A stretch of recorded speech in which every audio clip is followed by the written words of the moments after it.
드디어 35장의 이야기를 다루고 있습니다.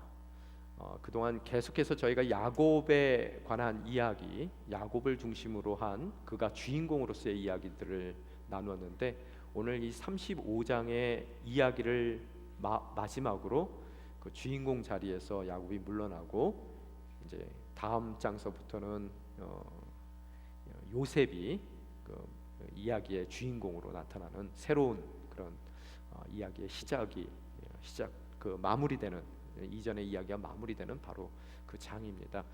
사실 오늘 말씀을 35장을 붙들고 기도하며 준비하는데요, 제가 늘 참조하는 그 주석이 하나 있습니다. 루터란 교회의 목사님이 설교자를 위해서 쓰신 그 주석인데요, 그 주석에 주석들을 쭉 주시고 나서 나중에 설교를 어떻게 해야 되는지에 대한 아이디어도 좀 주시는데요, 오늘 이 35장의 내용 가운데는 될 수 있는 한 이 본문으로 설교하지 마십시오 써 있더라고요. 그만큼 설교하기가 어려운 그런 장을 저희가 지금 대면을 하고 있습니다. 그래서 그 이야기 써 있는 걸 보고 나서 좀 디프레스가 되더라고요. 아, 이거 어떻게 하죠? 그러면 이거 설교 준비를 이 장으로 꼭 해야 되겠는데, 하나님께서 이 본문 말씀을 허락하셨을 때는 어렵더라도 우리에게 주시는 말씀의 은혜가 있을 터인데, 제가 다음 장으로 그냥 건너뛰어야 될까요? 하나님께 기도를 했더니 하나님께서 그러시더라고요. 죽을 쓰더라도 해라. 그래서 그 말씀 가운데 누군가를 위한 특별한 나의 섭리가 있을 것이다 라고 말씀을 해주시는 것 같아요. 그래서 제가 용기를 내서 말씀과 어젯밤에 씨름을 하면서 나름 오늘 일어나 베델로라는 제목으로 여러분에게 말씀을 증거하게 됐습니다. 여러분, 창세기에 대해서 제가 강해를 시작하면서 여러분에게 쓴 사람은 모세이지만 받는 이가 누구라고, 이 글을 대상으로 쓴 어디언스가 누구라고 말씀을 드렸죠? 이스라엘 백성들이죠. 어떤 상황입니까? 애굽에서 430년 동안 종살이를 하다 그들이 다시 하나님이 약속해 주신 그 약속의 땅으로 이렇게 출애굽해서 광야를 헤매고 있는 어떠한 시점에서, 광야의 어떤 시점에서 오늘 이 창세기의 말씀을 하나님께서 허락해 주셨으리라 믿습니다. 우리가 신앙생활을 하다 보면 항상 시작했던 원점으로 다시 되돌아가는 모습을 우리들이 바라봅니다.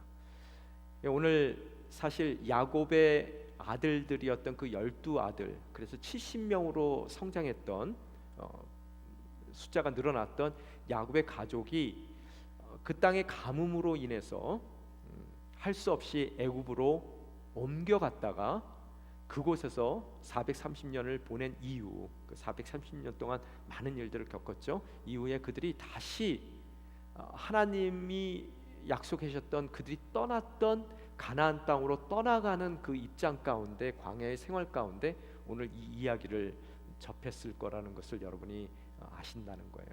그러면 과연 오늘 읽으신 그 말씀이 그들에게 어떠한 것으로 다가왔을까? 여러분이 그들의 마음을 한번 생각을 해보실 때 우리에게도 도움이 될 수 있는 그런 말씀으로 우리 삶 가운데 오늘 주신 말씀이 다가오지 않을까라는 생각을 해봅니다.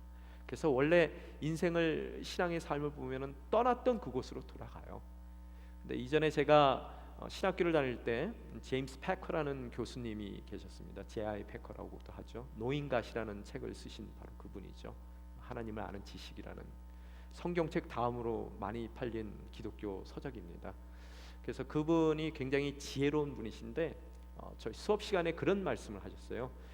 신앙생활이라는 것은 늘 원을 돌듯이 떠났던 바로 그 자리에 다시 돌아오게 된다라고 말씀을 하시더라고요.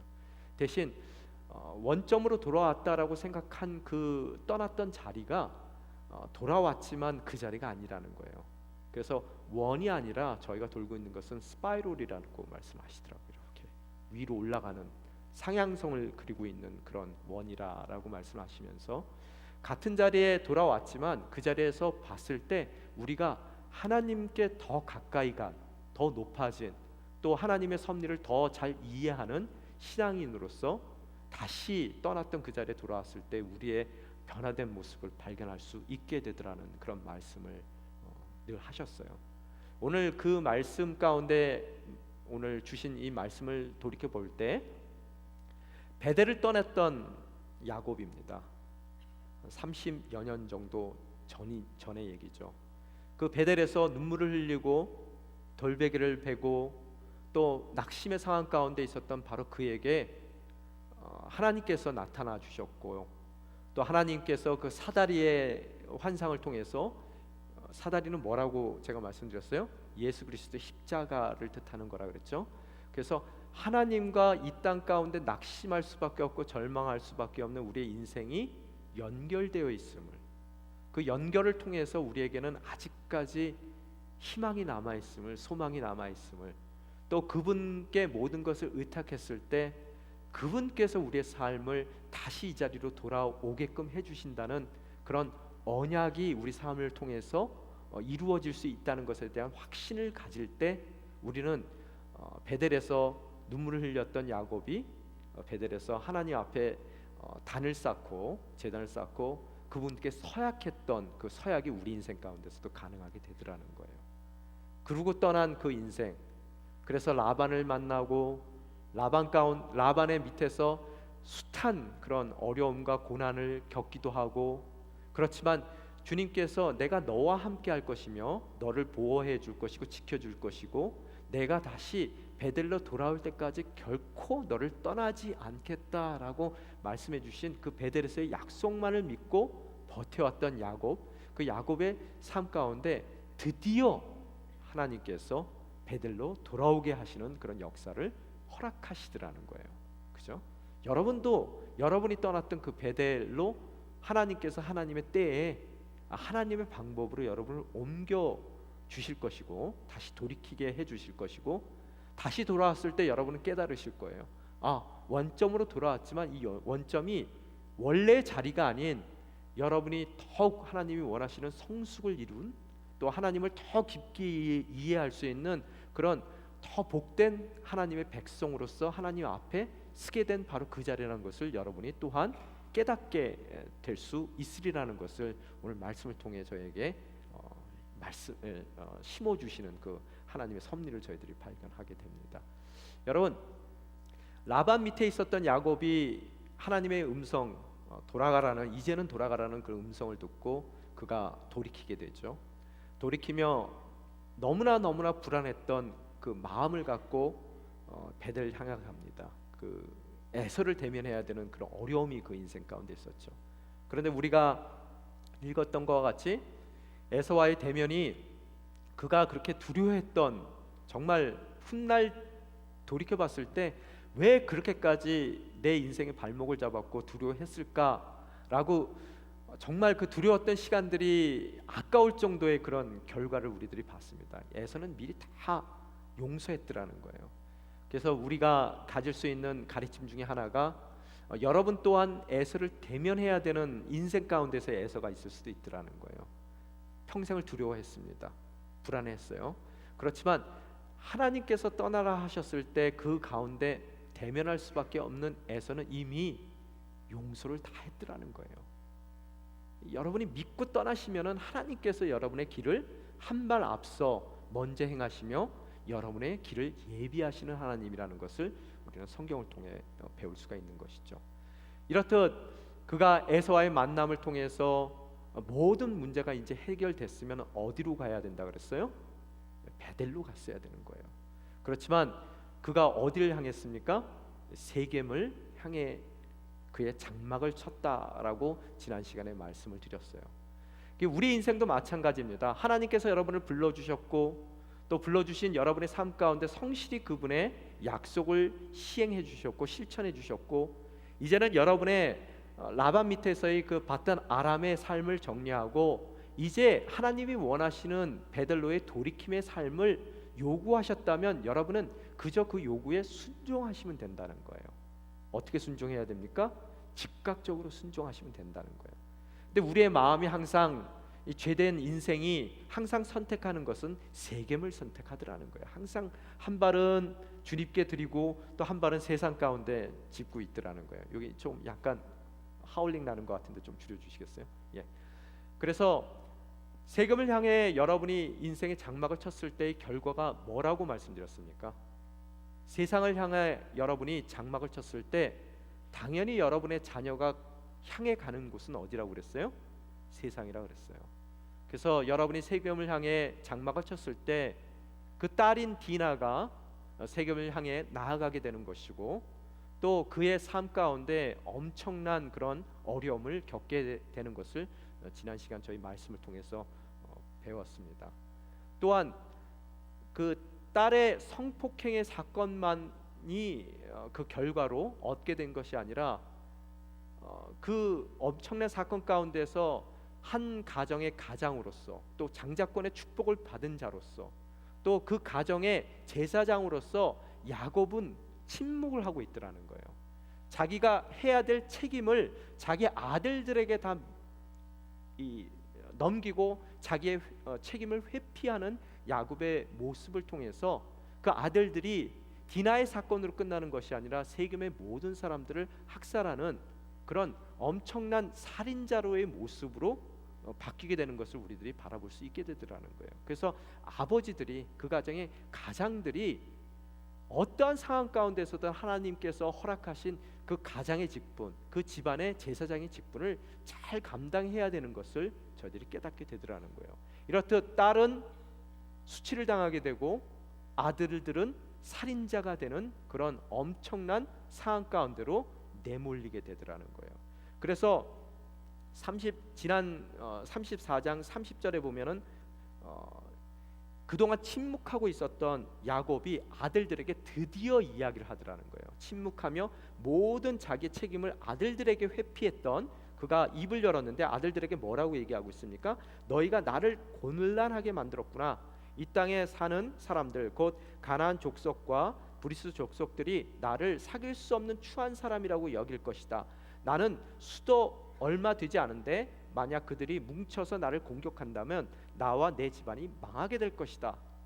정말로 그가 책임을 갖고 문제의 해결을 해 나가야 될 때는 입을 다물고 있었고, 아들들이 그 문제를 자기 나름대로 세상적인 방법으로 해결한 이후에 그 모든 그 결과에 대한 그 어려운 점들을 아들들에게 블레임하는 그런 야곱의 모습을 바라볼 수 있게 되더라는 거예요. 어떻게 가장이 입을 열었을 때 자기가 회피했던 일들을 대신한 그 아들들을 블레임할 수 있었는지 참 마음이 어려워지는 그 야곱의 모습을 바라봅니다. 또한 그렇게 블레임하는 그 아버지에게 아들들은 31절에 보면 뭐라고 그럽니까? 그러면 그가 우리 누이를 창녀처럼 대해도 된다는 말씀입니까? 블레임하는 아버지한테 아들들은 대꾸하고 대드는 아들의 모습을 바라볼 수 있게 되더라는 거예요. 이 사건 가운데 세겜에서 그들이 겪는 어려움은 외부적으로는 그들이 세겜을 향해 천막을 치고 나갔던 그 삶 가운데 어려운 점은 외부적으로 봤을 때는 이제는 그곳에 있는 모든 민족들이 자신들의 적이 됐어요. 외부적으로는 위험을 겪을 수밖에 없고 두려움 가운데 떨 수밖에 없는 그런 상황 가운데로 내몰리게 된 것이고, 또한 그렇듯 외부적인 어려움 가운데서라도 만약의 경우 그 가족이 하나로 마음을 뭉칠 수 있고 또 한 방향만을 바라볼 수 있다면은 그 어려움들을 얼마든지 헤쳐나갈 수 있음에도 불구하고 블레임하는 아버지와 아버지의 반역하는 그 말에 순종치 않은 그런 아들들의 내부적인 분열의 모습을 여러분이 바라볼 수 있게 되더라는 거예요. 그래서 모든 것이 불가능한, 정말로 두려움에 떨 수밖에 없고 그 두려움에 어떠한 대처도 할 수 없는 그런 혼란 가운데 빠져든 이 세겜에서의 야곱의 가족들을 여러분이 바라볼 수 있게 되더라는 거예요. 행여 여러분의 인생이 오늘 그런 사면초가의 인생을 살고 있지는 않습니까? 외부적으로도 너무나 큰 어려움들이 다가오고 내부적으로도 그 어려움을 이겨낼 수 있는 하나 되는 마음이 없는 그런 가정 가운데 내가 지금 어떻게 해야 될지 막막한 상황 가운데서 모든 것이 불가능할 것 같고 내가 해결할 수 없는 그 문제 가운데 낙심하고 또 불안한 마음 가운데 두려움에 빠져 있는 그런 삶의 현장 가운데 여러분이 계시고 있지 않느냐라고 묻고 있는 거예요. 바로 그때 35장 1절에 그런 말씀이 허락되더라는 거예요. 저희가 읽겠습니다. 시작. 하나님께서 야곱에게 말씀하셨습니다. 여러분 34장의 내용을 읽어보면 하나님께서 침묵하십니다. 그 10여 년의 세계면에서의 삶 가운데서는 하나님께서 철저하게 입을 열지 않으세요. 인간의 말들만 가득 차 있습니다. 그 인간의 말들 가운데서 인간의 잘못된 행동들이 나오고 그 행동 가운데서 모든 것이 엉망이 돼서 무질서한 상황 가운데서 서로가 서로를 죽이고 무서워하고 두려워하고 아무것도 일어나지 못할 만한 그런 악한 상황 가운데로 자신들을 밀어넣고 있는 그들의 모습들이 보이더라는 거예요. 그런 어려운 낙심의 상황 가운데 있는 야곱에게 하나님께서 찾아오시더라는 거예요. 또한 그 찾아오신 하나님께서 뭘 하셨어요? 그에게 친히 말씀해 주셨단 말이에요. 자, 여기서 중요한 게 뭐냐면요, 여러분 같으면 하나님이시라면은 이 입장 가운데 무슨 말씀을 하실 것 같으세요? 저 같으면 그럴 것 같아요. 야, 야곱, 너 정말 이럴 거야? 내가 베델로 가라 그랬지? 내가 그렇게 베델로 가라고 너한테 몇 번이나 얘기했음에도 불구하고 너는 왜 세겜으로 갔니? 네 딸 디나가 겪었던 그 모든 일이 누구의 탓이니? 순종하지 못했던 너의 결정에 의해서 네 딸의 인생이 망가진 거야. 너 잘못했어. 또한 아들에게 네가 블레임을 해? 네가 잘한 게 뭐가 있어? 이 모든 네가 갖고 있는, 네가 지금 당하고 있는 이 모든 어려움의 이유가 너의 불순종, 네가 베델로 향하지 않고 세겜을 향해 천막을 쳤던 너의 잘못으로 기인돼서 이 모든 일들이 일어난 거야. 너 어떻게 할 거야? 아마 제가 하나님 같으면 그렇게 야곱을 블레임했을 것 같아요. 저만 그런가요? 여러분은 안 그럴 것 같으세요? 그런데 오늘 그렇게 오랜만에 10여 년 만에 찾아온 야곱을 찾아온 하나님께서 말씀하셨는데 그 말씀 가운데 그 어떠한 블레임도 없더라는 거예요. 하나님께서 뭐라고 말씀하셨습니까? 저희가 읽어보겠습니다. 다운표 안에만 읽겠습니다. 시작. 일어나 베델로 올라가서 거기에 머물러라. 그리고 거기서 내가 내 형 에서로부터 도망칠 때 내게 나타나셨던 하나님께 제단을 쌓아라. 오늘 오래간만에 나타나셔서 하나님께서 주신 그 말씀이 그 어떠한 탓하는 그런 말씀이 없으시더라는 거예요. 대신 오셔서 약속의 하나님, 언약의 하나님께서 그에게 네 가지의 명령을 하세요. 첫 번째 명령이 뭡니까? 일어나라. 두 번째 명령이 뭐예요? 올라가라. 세 번째 명령이 뭡니까? 머물르라. 네 번째 명령은 뭐예요? 제단을 쌓으라. 이 네 가지의 명령만 하시더라는 거예요. 여러분 왜 올라가라 그러십니까? 물론 지형적으로 봤을 때 이 세겜이 베델하고 비교했을 때 베델이 세겜보다는 해발 300m가 더 높은 곳이래요. 그래서 지형적으로 보면 올라가는 말이 맞기도 합니다. 그렇지만 오늘 일어나 올라가라는 이야기는 뭐냐 하면 낙심할 수밖에 없고 나의 인생을 가둬둘 수밖에 없는 그런 두려움의 장소, 또한 그런 불안의 장소 가운데 일어나서 그 장소를 넘어선 하나님의 예배 처소로 그의 발걸음을 옮겨가라는 것을 이야기하고 있습니다. 여러분이 여러분의 문제에 갇혀 있고 그 문제 가운데 여러분이 낙심하고 주저앉아 있다면은 결코 그 문제를 여러분이 해결할 수가 없는 것이고 그 문제에서 벗어날 수도 없더라는 거예요. 오늘 주님께서 주신 이 네 개의 명령을 통해서 그가 처해 있는 상황 가운데서 벗어날 수 있는 하나님의 방법을 그에게 요구하고 계신다는 것을 바라볼 수가 있게 되더라는 거예요. 오늘 여러분도 낙심의 자리에 있다면 그 자리에 일어나셔야 돼요. 또한 일어나기만 해서는 되는 것이 아니라 일어난 여러분의 발걸음을 옮기셔야 된단 말이에요. 어디로 옮기셔야 돼요? 베델로 옮기셔야 된다는 거예요. 베델이 어떤 곳입니까? 베델 뜻이 뭐라 그랬어요? 베트엘. 뜻이 뭡니까? House of God. 하나님의 집. 하나님의 집은 어디예요? 하나님의 성전. 하나님이 예배 받으시는 바로 그 자리로 여러분의 삶을 옮겨가셔야지만 여러분의 궁극적인 문제들이 해결될 수 있음을 말씀하고 계시더라는 거예요. 어쩔 때는 너무 힘들면은 귀찮죠. 말하는 것도 귀찮고 누가 와서 얘기하는 것도 싫어요. 그래서 그 자리에 그냥 퍼질러 누워 앉아 있단 말이에요. 여러분이 거기에 머무는 동안에는 결단코 그 문제를 해결할 수 있는 방법은 없더라는 거예요. 일어나셔야 돼요. 결단하고 일어나세요. 일어나는 것으로 그치는 것이 아니라 하나님의 예배 장소로 여러분의 발걸음을 옮겨가셔야 되더라는 거예요. 그래서 거기에 옮겨가기만 합니까? 뭐라고 그래요? 거기에 머무르라라고 말씀하세요. 거기에 거하라는 거예요. 영어에 보면은 NIV 성경에는 settled 써 있어요. 또 다른 성경의 영어 성경에 보면 live라는 단어가 써 있습니다. 살라는 얘기예요. 여러분, 현대를 살고 있는 우리의 똑같은 문제가 뭔지 아세요? 우리들의 삶 가운데 여러분의 현실 가운데의 문제 가운데서 일어나요. 그래서 예배 참석은 하십니다. 그렇지만 문제는 뭐냐 하면은 이 예배를 통해서 하나님의 임재 가운데 머무르는 것이 아니라, 그곳에서 세틀드 돼 있는 것이 아니라, 여러분이 예배 끝나자마자 저문을 나아가는 그 순간 다시 한번 여러분은 삶의 그 모든 두려움의 환경 가운데로 거기에 무릎 꿇고 주저앉아 버리시더라는 거예요. 여러분, 하나님께서는 뭐라 그러세요? 베델에 머무르라고 말씀하세요. 오늘 이 예배 장소에서 하나님의 임재를 경험하고 하나님의 약속을 다시 한번 확인하셨다면, 경험되고 받은 그 약속을 붙들고 가슴에 끌어안고 여러분의 삶의 정황으로 가서 하나님의 임재 가운데, 그 약속의 확신 가운데 여러분의 삶을 살아내시라는 것이 바로 오늘 머물다라는 그런 의미라는 거예요. 또한 뭐라고 그러십니까? 머물면서 그냥 머물래요? 뭐라고 써 있습니까? 단을 쌓으라 라고 말씀하세요. 제단을 쌓으라. 여러분, 구약에 있는 모든 제사의 모습들은 뭘 은유적으로 표현하고 있습니까?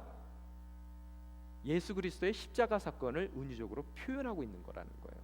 오늘 이 단을 쌓는다는 얘기는 뭐냐 하면, 우리가 이 예배를 통해서 예배 가운데 머물 뿐만 아니라 하나님의 임재 가운데 머물 뿐만 아니라 우리의 일상 가운데서의 삶 가운데 늘 십자가를 바라보며 그 앞에 십자가의 보혈을 의지한 사람으로서 늘 하나님의 자녀된 모습을 십자가 앞에서 지켜나가라는 그런 하나님의 요구를 여러분이 들을 수가 있게 되더라는 거예요. 자, 여러분의 낙심의 상황 가운데 헤쳐나올 수 있는 하나님의 방법은 뭡니까? 블레임하면 돼요, 안 돼요? 아니죠. 그 다음에 하나님께서 여러분에게 4가지를 명령하십니다. 뭐라고요? 낙심의 자리에서 일어나라, 예배의 자리로 올라가라, 하나님이 임재 가운데 머물라. 머무는 삶 가운데 어떻게 해야 된다고요? 여러분이 늘 십자가의 보혈을 의지하며 나아가는 자녀된 삶을 지키라. 이 4가지를 여러분 삶 가운데 지켜나갔을 때 그 어떠한 어려운 가운데서도 여러분이 모든 것을 넉넉히 이겨나가는 성도의 삶을 살 수 있게 되더라는 거예요. 그런데 오늘 이렇듯 하나님께서 그에게 명령하셨을 때 2절에 보면은 그가 즉각적으로 행하는 일이 있습니다. 야곱의 일이. 2절 3절 저희들 읽겠습니다. 시작. 야곱이 자기 집 사람들과 그와 함께 있는 모든 사람들에게 말했습니다. 너희가 지니고 있는 이방 신상들을 없애버려라. 너희 자신을 정결하게 하고 옷을 갈아입어라. 일어나서 베델로 올라가자. 내가 그곳에서 내 고난의 날에 내게 응답하시고 내가 가는 길에서 나와 함께 하셨던 하나님께 제단을 쌓을 것이다. 바로 위에는 어떤 얘기가 있었어요? 바로 전장에는 야곱이 얘기했을 때 그 입술 가운데 아들들을 통한 블레임이 있었고, 그 블레임 가운데 불순종하는 아들들의 모습들이 있었단 말이에요.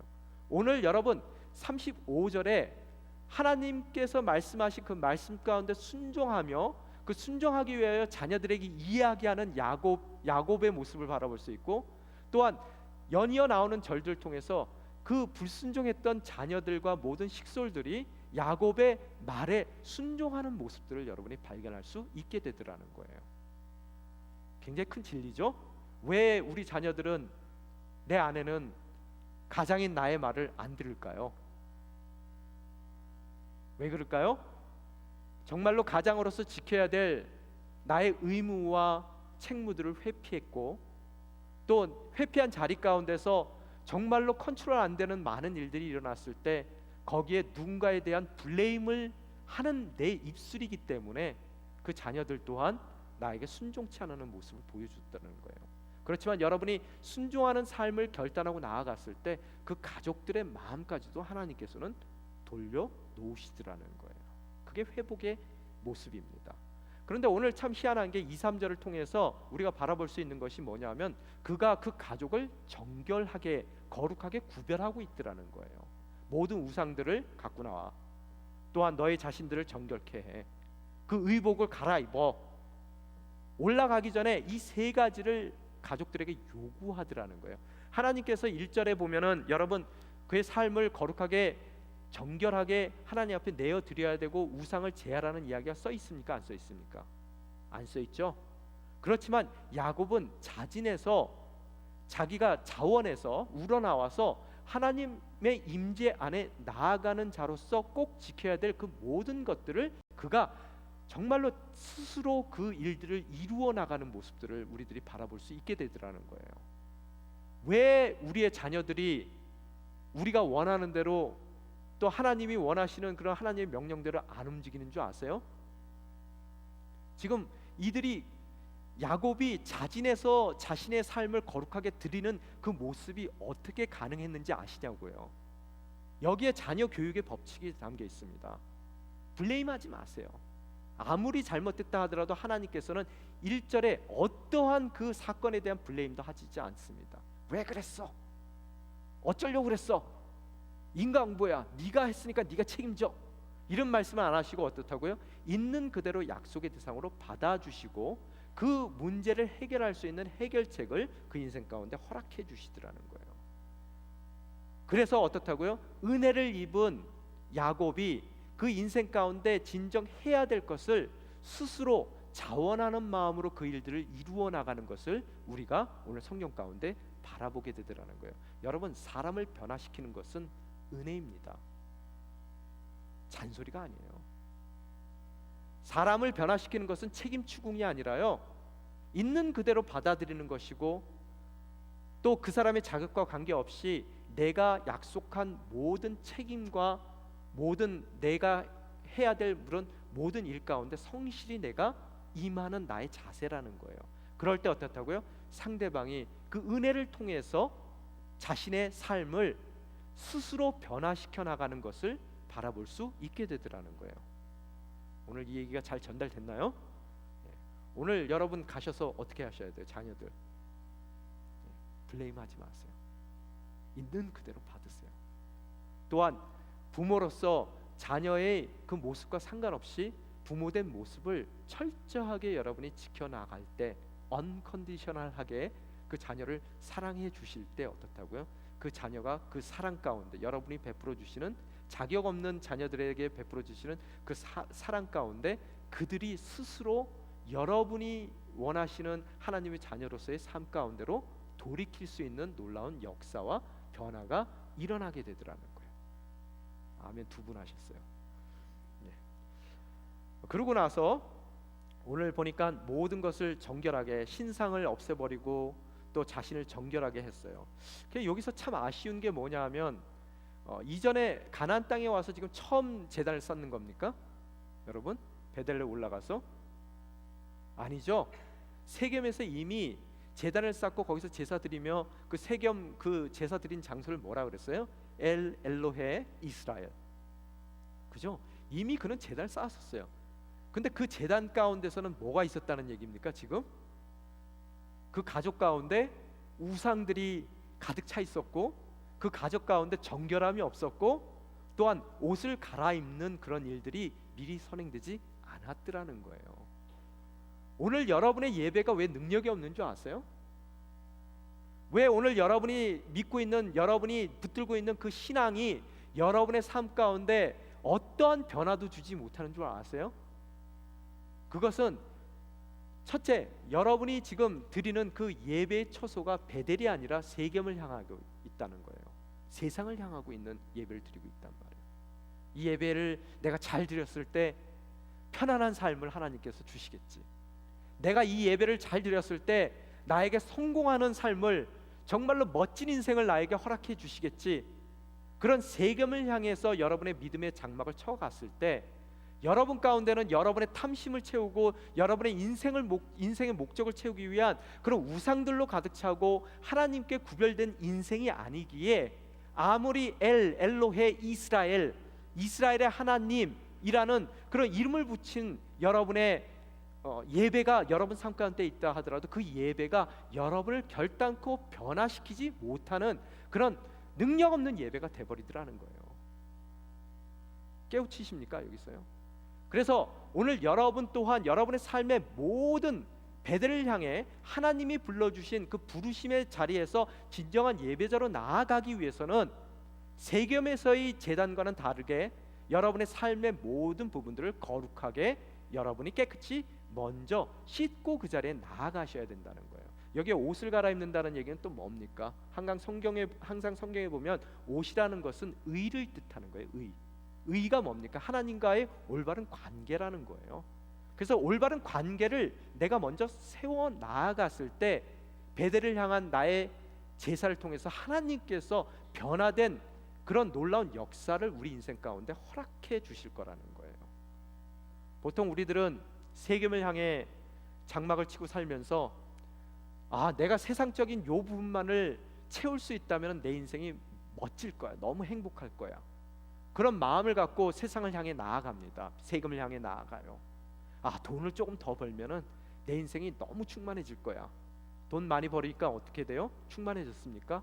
그래도 공허하고 허무해요. 내가 돈이 아닌가 보다. 그러면 세상 사람들에게 모든 존경을 받을 수 있다면은 내가 정말로 더 멋진 인생을 살 거야. 정말로 존경을 받아보니까 더 멋진 인생이 됐습니까? 그 인생 가운데 아직도 공허함과 부끄러움과 수치스러움과 목마름이 남아있더라는 거예요. 그 모든 나의 공허함과 수치스러움과 목마름을 가리기 위해서 우리는 옷을 입습니다. 더 멋진 옷을 입었을 때 사람들은 날 성공한 거로 봐줄 거야. 그렇다면은 내가 세금을 향해 나아가는 나의 노력 가운데 정말로 이것이 헛고생이 아니라고 사람들이 비난하지 않을 거야. 남들이 날 부러워하겠지. 더 좋은 옷을 입어요.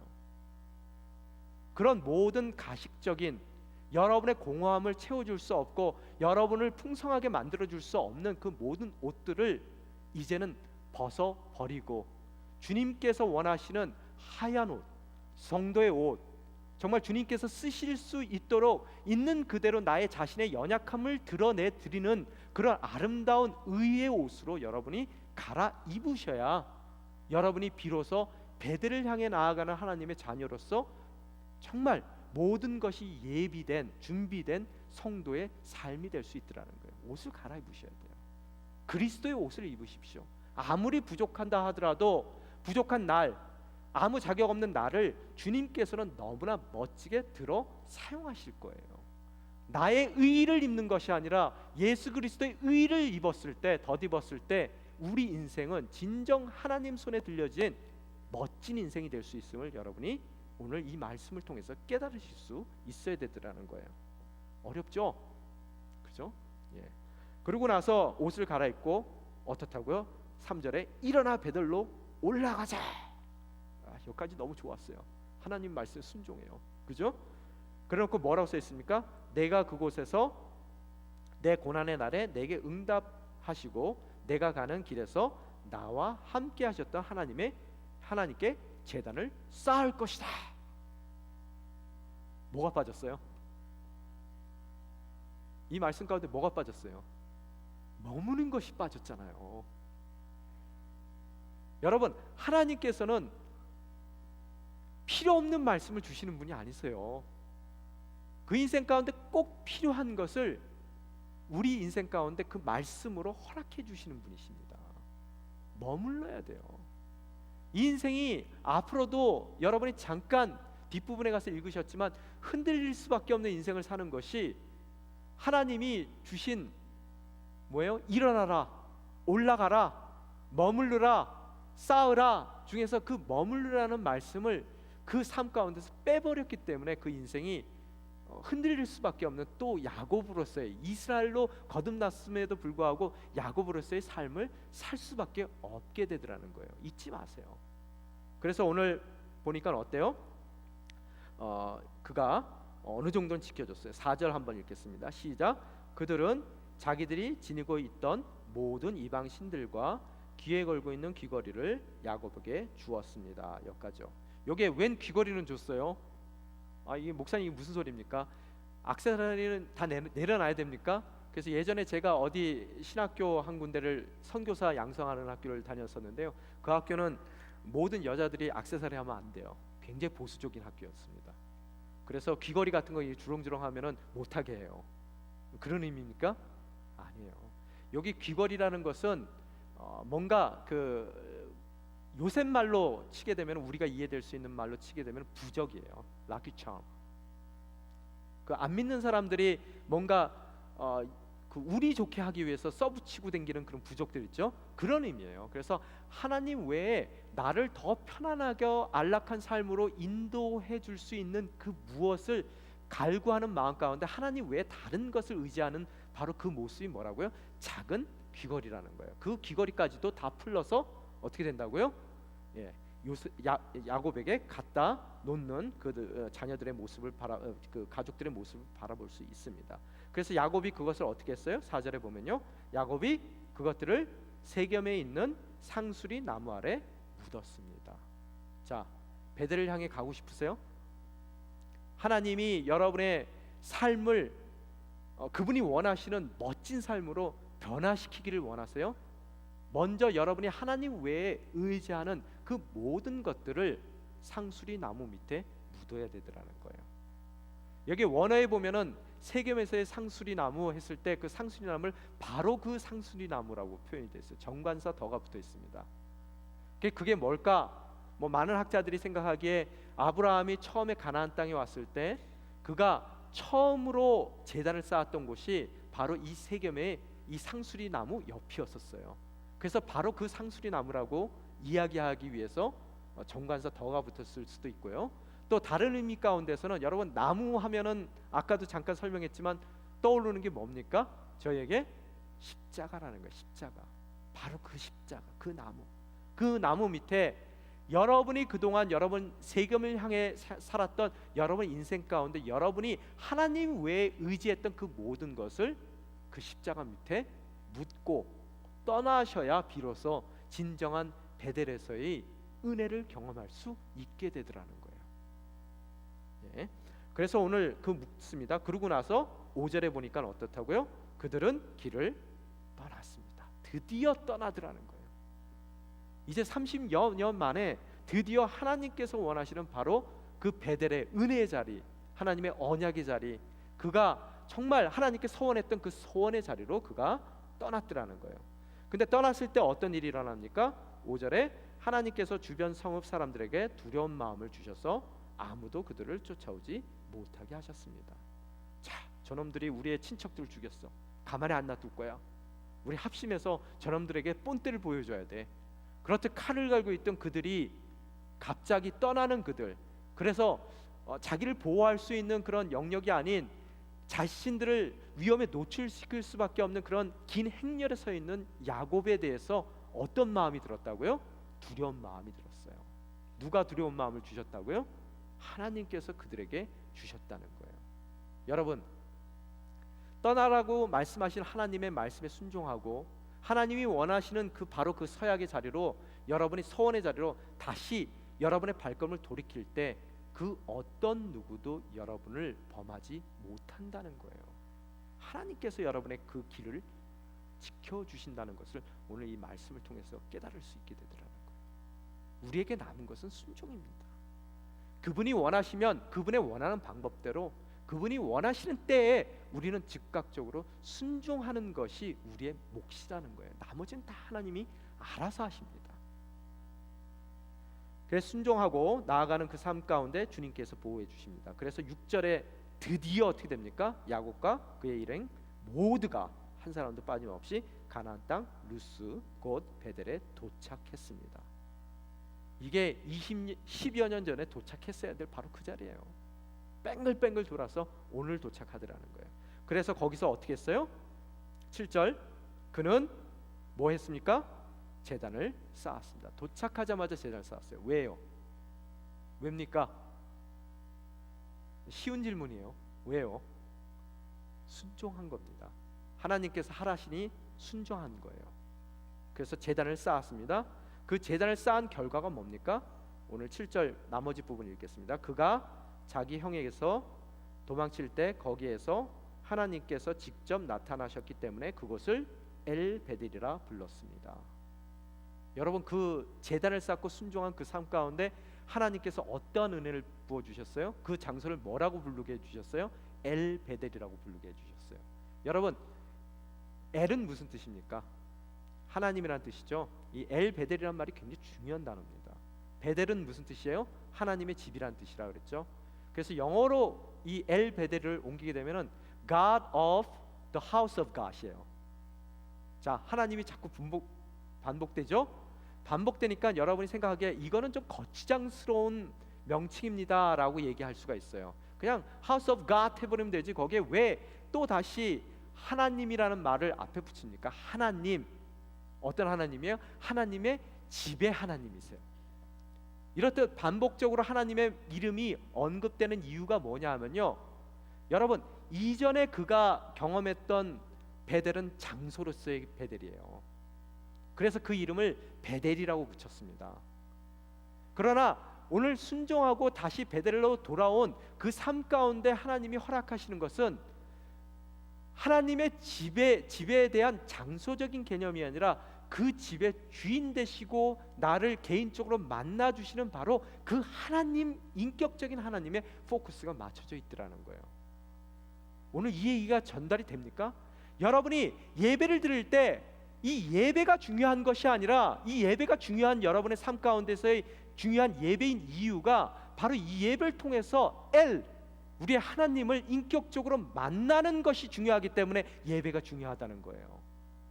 여러분이 하나님의 말씀인 성경을 읽을 때 그 성경 자체가 중요한 것이 아니라 그 성경이 정말로 우리 삶 가운데 중요한 이유는 하나님의 말씀 가운데 그 말씀의 주인 되시는 하나님을 인격적으로 우리가 만나는 것이 더 중요하다는 거예요. 처음에 떠날 때는 장소적인 개념을 갖고 떠났습니다.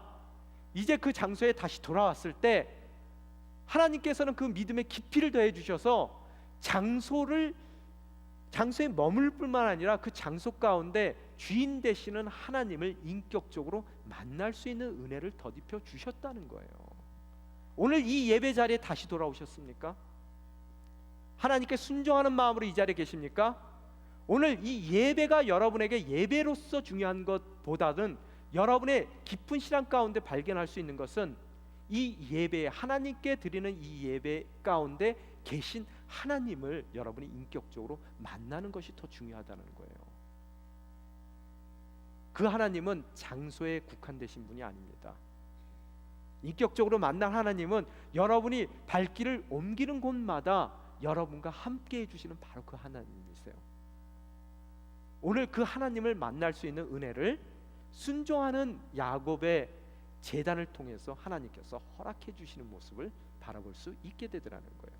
이전에 세겜에서의 엘로헤 이스라엘이라는 그 제단과 오늘 베델이라는 제단과의 그 차이를 여러분이 보셔야 된다는 거예요. 왜 내 인생 가운데 능력이 없습니까? 왜 세겜을 향해 여러분 멋대로 장막을 치고 그 세겜 나무 옆에 왜 여러분이 하나님이 명령하시지 않은 그 예배 처소를 여러분이 만드셨고, 아무리 종교적인 그런 모양이 여러분 인생 가운데 많다 하더라도 그 자리는 하나님의 역사가 일어나는 예배 자리가 아니라는 거예요. 그죠? 그것 때문에 여러분의 인생이 세겜에서 그 10여 년 동안에 돌아가고 비극적인 그런 결말을 갖고 또 어려운 가운데 처해서 불안할 수밖에 없고, 불안 가운데 떨며 모든 가족들까지도 여러분에게 정말로 순종하지 않고 대드는 그런 정말 무질서한 그런 상황 가운데 놓일 수밖에 없는 그 이유가 되더라는 거예요. 오늘 여러분의 예배가 회복돼야 됩니다. 여러분의 예배는 뭡니까? 순종하며 베델 가운데 쌓아올린 하나님이 원하시는 바로 그 예배가 돼야 돼요. 그 예배 가운데 하나님께 드리는 이 예배를 통해서 진정 여러분 삶 가운데 역사하시는 바로 엘 베델, 살아서 역사하시고 우리와 인격적으로 만나고 싶은 바로 그 하나님을 이 예배를 통해 여러분이 오늘 만나게 되실 수 있는 역사가 일어나게 되더라는 거예요. 오늘 얘기가 좀 어렵습니다. 죄송해요. 그게 뭐 이렇게밖에 안 돼서 아마 설교의 본문으로 오늘 35장은 적합하지 않음 이렇게 얘기했던 것 같아요. 그렇지만 틀림없이 파편적으로라도 우리에게 주시는 말씀이 있을 거예요. 깊이 있는 말씀이 있을 거예요. 그러고 나서 순종한 벌써 30분이 됐군요. 한 가지만 더 얘기하고 끝내겠습니다. 그렇듯 이제 엘 베델에서의 삶을 허락하고 순종하는 삶을 산 그에게 그 즉시로 일어났던 일이 또 뭡니까? 그 후에 8절 한번 읽겠습니다. 뭐라고 써 있어요? 리브가의 유모 드보라는 죽어 베델 아래쪽에 상수리 나무 밑에 묻혔습니다. 그래서 그 나무의 이름을 알론 바굿이라 부르게 됐습니다. 오늘 이 말씀 가운데 여러분 누가 갑자기 등장해요? 드보라는 한 사람이 등장해요. 그 드보라는 어떤 사람입니까? 유모예요. 누구의 유모예요? 리브가의 유모예요. 여러분 갑자기 생뚱맞게 리브가의 유모 드보라라는 사람이 등장하게 되고 그 사람이 죽어서 어떻다고요? 베델에 묻었다라는 상수리 나무 밑에 묻었다라는 얘기가 나와요. 여러분 이거 잘 생각하세요. 아까 세겜에 있는 상수리 나무 밑에 뭘 묻었어요? 이제 오늘 지금 방금 읽으신 본문 가운데서는 베델의 상수리 나무 가운데 또 뭘 묻어요? 또 조금 지나면은 여러분이 또 베들레헴을 향해 가는 그 발걸음 가운데 또 뭘 묻습니다. 또 오늘 35장의 마지막 부분에 가면은 또 마지막으로 자기가 사랑하는 아버지 이삭을 에서와 함께 묻습니다. 오늘 무덤에 대한 또 이 깊은 뜻이 있더라는 거예요. To be continued. 다음 시간에 아마 얘기를 실제로 해야 될 것 같아요. 어렵지만. 그래서 오늘 데보라를 묻는데 이 데보라가 갑자기 왜 나왔느냐? 어떤 학자들이 그래요. 이거는 잘못 표기된 것 같다. 리브가가 아니라 레이첼이다, 라헬이다 라고 이야기하는 경우가 있어요. 그래서 그 라헬의 유모다 그러면 이해가 되잖아요. 그죠? 함께 살았던, 지금까지 살아왔던 라헬의 유모가 거기서 죽게 됐다, 이해가 된단 말이에요. 근데 리브가 이 유모가 왜 왔을까? 이 유모에 대한 언급은 이전에 한 번 있었어요. 리브가가 시집 올 때 그에게 몸종도 붙였지만 함께 유모도 같이 시집 갈 때 보내진 것이 성경에 기록이 되어 있습니다. 근데 이름은 언급이 안 됐어요. 근데 왜 갑자기 그가 이 시점에서 나왔을까? 아마 한나와 같은 인물이었을 것 같아요. 이 유대인들에게는 정말로 믿음적인 기준이 되었던 한 여인이었던 것 같아요. 그래서 그가 리브가의 유모인데 어떤 일이 일어나냐? 여러분 참 재밌게도 리브가의 죽음에 대해서는 성경은 침묵하고 있습니다. 언제 죽었는지 몰라요. 그게 뭐라고 얘기합니까? 아버지 속일 때 뭐라 그래요? 내가 이거 잘못하다가 아버지에게 저주를 받을까 두렵습니다. 그랬더니 리브가가 뭐라 그래요? 야, 그 저주 내가 받을 테니까 걱정하지 말고 너는 속여. 그 저주를 받은 것 같아요. 그래서 그 죽음에 대한 기록이 없습니다. 근데 리브가의 유모가 지금 이 시점에 야곱하고 있는 걸 보면은 지금 유모가 함께 있어야 될 사람이 함께 있지 않고 그 아들과 함께 있는 걸 봤을 때 리브가가 이미 숨을 거둔 이유인 것 같아요. 그래서 어떤 일을 우리가 생각해 볼 수 있냐면은 멀리 떨어져 있을 때 야곱이 바단 아람에 가 있을 때 리브가가 궁금했을 거 아니에요, 소식이. 그러니까 그 당시에는 뭐 전화도 없으니까 사람을 보낼 수밖에 없는데 그래도 바단 아람에 대한 이해가 충분한 사람이 누굽니까? 자기 유모예요.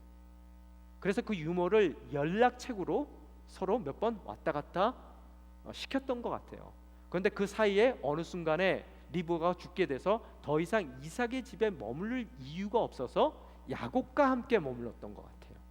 그러다가 오늘 베델에 와서 그가 죽게 됐더라는 거예요. 이 얘기는 뭐냐면은 여러분 엄마의 유모예요. 뭐 같은 입장이겠어요? 외할머니와 같은 입장이란 말이에요. 그리고 또한 그 유모가 젖을 먹여서 키웠던 리브가가 가장 사랑하는 편애를 가졌던 아들이 누구예요? 야곱이란 말이에요. 아마 그 유모의 마음 가운데서도 이 야곱은 보통 그런 손자와 같은 마음이 아닐 거라는 거예요. 엄청난 사랑을 받고 자랐을 겁니다. 여러분 순종해서 나와 함께 해주시는 하나님의 임재를 경험한 그 순간에도 오늘 이 이야기를 통해서 깨달을 수 있는 것은 우리 인생 가운데 어려움과 시련과 슬픔은 온다는 거예요. 잊지 마세요. 그것이 인생이라는 거예요. 성숙하기 위해서는 어려움을 겪어야 됩니다. 여러분이 생각할 때 믿음 하나 잘 지키면은 내 인생이 핑크빛 될 거야. 아무 어려움 없이, 힘든 일 없이 나는 정말로 편안한 삶을 살 거야. 성경은 절대로 그렇게 얘기하지 않습니다. 아무리 베델에서의 돌이킨 삶이 있다 하더라도 하나님께서는 그 삶 가운데 때로는 사랑하는 사람을 보내야 되는 슬픔도 허락해 주시더라는 거예요. 그러나 우리가 한 가지 믿고 나아갈 수 있는 것은 슬픔의 자리에 그냥 내버려 두시는 하나님이 아니시라는 거예요. 오늘 나머지 얘기는 이제 다음 시간에 제가 계속해서 하기를 원합니다. 오늘 이야기를 정리하겠습니다. 떠났던 그 베델로 하나님께서는 우리를 다시 데려오십니다. 이제 베델의 자리에 섰을 때 그 베델은 더 이상 장소로서의 베델이 아닙니다. 살아서 역사하시는 하나님을 인격적으로 대면하는 바로 엘 베델로서의 그런 하나님의 대면의 장소임을 저희들이 깨닫습니다. 주님, 우리 또한 야곱과 같은 인생들, 너무나 계산적으로 우리가 원하는 것을 우리가 성취하려는 세금을 향한 우리의 장막으로 인해서, 삶으로 인해서 우리가 때로는 생각지 않는 어려움을 겪기도 합니다. 그러나 그 어려움 가운데 우리가 울부짖을 때 하나님께서는 우리를 블레임하시는 것이 아니라 정말 그 어떠한 자격도 없는 우리들을 있는 그대로 받아주시는 은혜 가운데, 우리의 삶 가운데 다시 다가오시는 그 하나님을 저희들이 경험할 수 있습니다. 그 하나님께서 오늘 정말 수렁과 같은 절망의 자리에 모든 것을 포기하고 주저앉을 수밖에 없는 우리 인생 가운데 말씀해 주십니다. 일어나라. 다시 한번 예배의 자리로 올라가라. 그 예배 자리에서 머물고 너의 삶을, 제자로서의 삶을 살아라. 또한 십자가만을 바라보며 그 십자가에서 허락하신 하나님의 언약은 주님께서 결단코 우리 인생 가운데 이루고야 마신다는 그 약속의 확증을 다시 한번 그 십자가를 통해서 얻기를 원하신다는 것, 저희들에게 그 요구를 하신다는 것 우리 또한 듣습니다.